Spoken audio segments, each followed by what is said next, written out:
اس کی تین کیفیات ہو سکتی ہیں. کیوں اللہ کی طرف سے یہ چیزیں آتی ہیں؟ سب سے پہلی شے ہے، اب وہ جو آیات میں نے سنائی تھی وہ سن لیجئے پہلے ترجمہ. سورہ تغابن میں فرمایا ما صاب من مصیبت الا باذن اللہ. دیکھو کوئی مصیبت تم پر نہیں آ سکتی، نہیں آتی مگر اللہ کے اذن سے. ومن یؤمن باللہ، اور جو شخص اللہ پر ایمان رکھتا ہو یہدی قلبہ، اللہ اس کے دل کو ہدایت دے دیتا ہے، اس کے دل کو سکون عطا کر دیتا ہے. وہ راضی برضائے رب ہو جاتا ہے، اس میں شکوہ نہیں رہتا، اس میں شکایت نہیں ہوتی، اس میں تلخی نہیں ہوتی. کیوں ہو گیا، کیسے ہو گیا، کیوں ہو گیا، نہیں ہونا چاہیے، نہیں دیتے.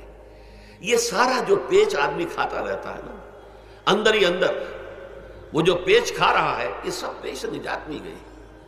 برو کشید سے پیچا کہ ہست بود مرا، چے اقدہا کے مقام رضا کشود مرا. یہ پیچ کھانا جو ہے، پیچا کے ہست بود، اس سے اللہ تعالیٰ نے مجھے نجات دے دی ہے مقام رضا کے ذریعے سے.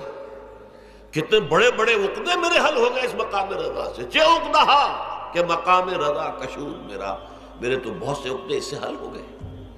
اس حوالے سے ایک موٹی بات تو یہ ہو گئی، لیکن اب اس کو تین حصوں میں تقسیم کیجیے. پہلی بات یہ کہ یہ اللہ کی طرف سے آزمائش کے طور پر آتی ہے. آزمائش، میرا بندہ اس پر صبر کرتا ہے یا نہیں، یا میرے خلاف بکواس کرنے پر آمادہ ہو جاتا ہے. اللہ تو ایسا ہے، اللہ نے تو ہم پر کبھی کرم کیا ہی نہیں ہے، اللہ تو ظالم، معاذ اللہ معاذ اللہ معاذ اللہ. کہیں ایسا تو نہیں، میرا بندہ جو ہے تکلیف کو جھیلتا ہے میری وجہ سے، یہ سمجھ کے کہ اللہ کی طرف سے آئی. یہ سب جو ہے یہ بہت بڑی کامیابی ہے اگر انسان کو حاصل ہو جائے. اور اس صبر کے نتیجے میں دو اور باتیں پیدا ہوتی ہیں.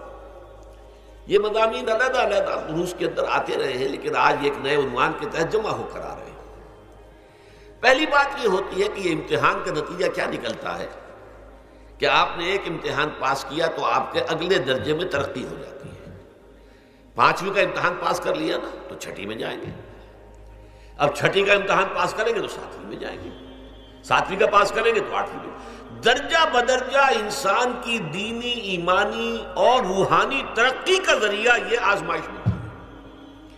جتنا اس میں صبر ہوگا، جتنا اس میں تسلیم و رضا جو ہے آپ حاصل کرتے جائیں گے تو آپ کے درجے بلند ہوتے چلے جائیں گے. آپ کا امتحان کڑے سے کڑا آئے گا، بڑے سے بڑا آئے گا، مشکل سے مشکل تر آئے گا. ایک وقت میں ایم اے کا امتحان بھی آپ کو دینا ہوگا. ایک وقت ہو سکتا ہے پی ایچ ڈی کے لیے تھیسس آپ لکھیں، پھر اس کے اوپر جو ہے ٹیم بیٹھی ہوئی اور آپ سے وہ بحث کرے، جرا کرے آپ سے، وہ بھی کرنا ہوگا. لیکن یہ کہ اگر پرائمری ہی میں فیل ہو گئے تو اس کا سوال ہی پیدا نہیں ہوتا کہ کبھی آپ ایم اے کا یا پی ایچ ڈی کا تھیسس بھی لکھیں. اور اسی کو دوسرے انداز میں کہا گیا ہے قرآن مجید میں وَلِيُبْلِيَ الْمُؤْمِنِينَ مِنْهُ بَلَاءً حَسَنًا. اصل میں ابلا کہتے ہیں، بلا یبلو جو ہے عربی زبان میں آتا ہے آزمانا. خلق الموت والحیات لیبلوکم ایکم احسن عملا. یہی معنی ابتلا کے میں، ابتلا یبتلی آزمانا. ابلا یبلی جو آتا ہے باب افعال سے، اس میں آتا ہے کسی کو کسی تکلیف میں ڈال کر اس کو نکھارنا، کہ اس کا جوہر نکھر جائے، اس کے اندر جو خیر ہے وہ اور چمک جائے، لوگوں کو بھی معلوم ہو جائے کہ یہ شخص اس مقام کا اہل ہے، اس کے اندر یہ صلاحیت ہے، اس میں یہ قوت موجود ہے. تو یہ گویا کہ اہل ایمان کی صلاحیتوں کو نکھارنے کے لیے اور ان کے درجات کی ترقی کے لیے بھی اللہ تعالیٰ دنیا کے اندر یہ مصیبتیں اور امتحانات جو ہیں آزمائش کے حوالے سے افراد پر بھی اجتماعی طور پر بھی لاتا ہے. اور ایک اس کا اور بھی ہے، اہل ایمان پر اس طرح کے ابتلاء و آزمائش کی ایک نوعیت اور بھی ہے، اور وہ یہ ہے کہ جو بھی آپ سے غیر ارادی طور پر یا یہ کہ آپ نے کوئی گناہ ارادی طور پر بھی کر لیا، اللہ تعالیٰ اس کی سزا اسی دنیا میں دے کر آخرت کی سزا سے محفوظ کر دیتا. گویا کہ اس سے بڑا خیر کیا ہوگا؟ یہاں کی سزا کیا ہے؟ جھیل لی آپ نے، بخار آ گیا، ٹانگ ٹوٹ گئی، چلیے 3 مہینے آپ بستر پر پڑے رہے نا، اور کیا ہوا؟ کچھ نہیں. لیکن یہ کہ آخرت کی سزا ملتی ہے بہت عظیم ہوتی ہے.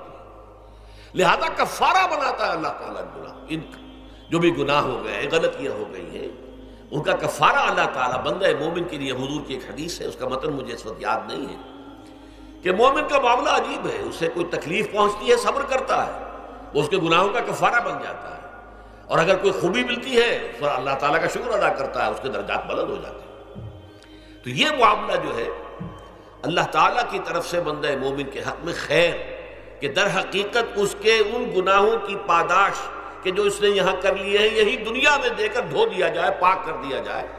جیسے آپ کو معلوم ہے دھوبی جو ہے کپڑے کو بھٹی میں چڑھاتا ہے، گرم پانی میں ڈالتا ہے کہ ڈالتا ہے تاکہ اس کا میل نکلے، اس کے آگے پٹکتا بھی ہے ذرا اس کو تاکہ وہ میل اچھی طرح چھٹ جائے اس سے۔ اسی طرح اگر دنیا میں ہمارے میل چھٹ جائیں، دنیا میں اگر ہمارے گناہ دھل جائیں تو یہ بڑے نفع کا سودا ہے، بڑے نفع کا سودا ہے، بڑے نفع کا سودا ہے۔ اس اعتبار سے آپ غور کیجئے کہ اگر یہ حقائق ہمارے سامنے رہے تو کیا کوئی تکلیف دنیا کی ہمیں بھاری محسوس ہوگی؟